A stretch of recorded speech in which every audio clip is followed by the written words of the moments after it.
Dès son plus jeune âge, Jean-Jacques est confronté à un deuil funeste, la mort de son demi-frère, Pierre Goldman, en 1979.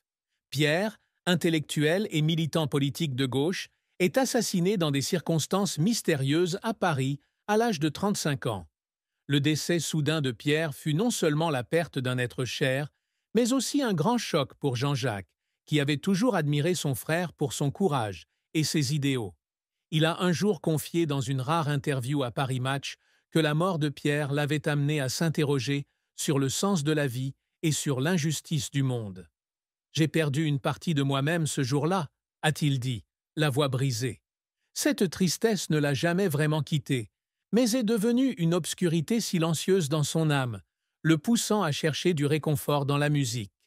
Une autre tristesse dont Jean-Jacques parlait rarement était la mort de son père, Alter Moise Goldman, en 1990.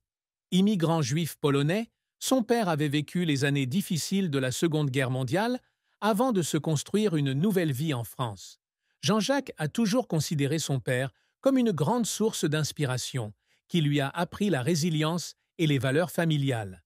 Lorsque son père mourut de vieillesse et de maladie, il regretta de ne pas avoir passé plus de temps avec lui dans ces dernières années. Il a dit un jour qu'il y avait des nuits où il était assis seul, écoutant de vieilles chansons et pleurant, non pas à cause de sa carrière, mais à cause des choses qu'il n'avait pas eu le temps de dire à son père. La plus grande tristesse de Jean-Jacques fut donc son impuissance face aux pertes inévitables, de Pierre à son père, qu'il avait façonné mais qu'il avait quitté trop tôt. La carrière de Jean-Jacques Goldman est un livre épais où se mêlent chapitres héroïques et pages larmoyantes. D'un garçon qui étudie le violon et le piano dans son enfance, il se tourne vers la guitare et le rock sous l'influence des Beatles et de Jimi Hendrix à la fin des années 1960.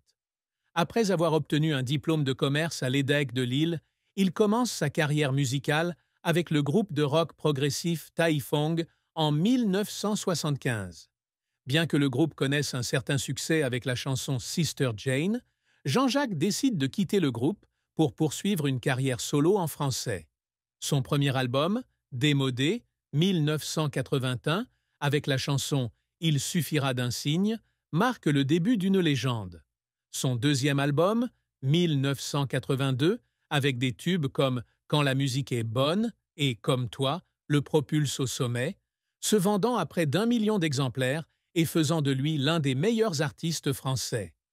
Les années 1980 sont l'âge d'or de Jean-Jacques, avec une série d'albums à succès tels que Non homologué, 1985, et Entre gris clair et gris foncé, 1987, lui apportant renommée et amour du public.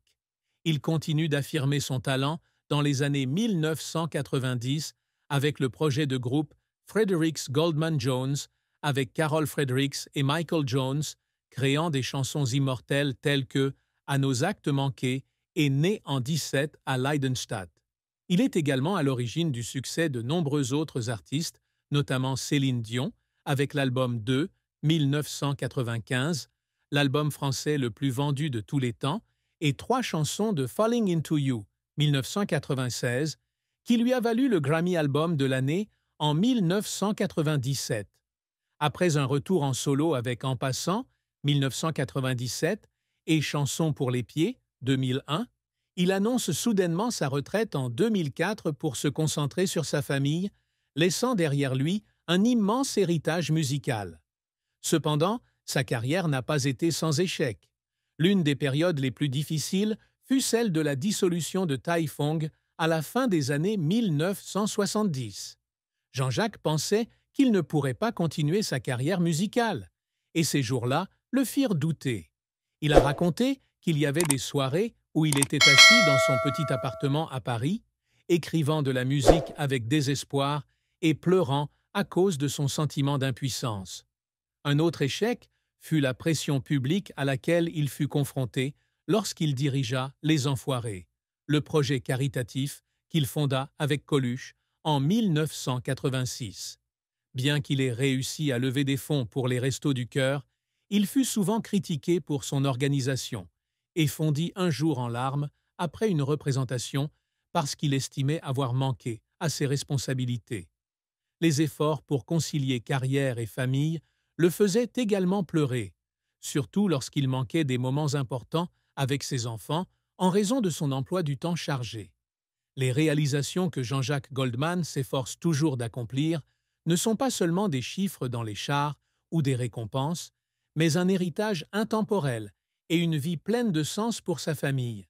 Il s'efforce toujours de faire de sa musique non seulement des mélodies, mais des histoires qui touchent le cœur des auditeurs. Des chansons comme Comme toi, Inspire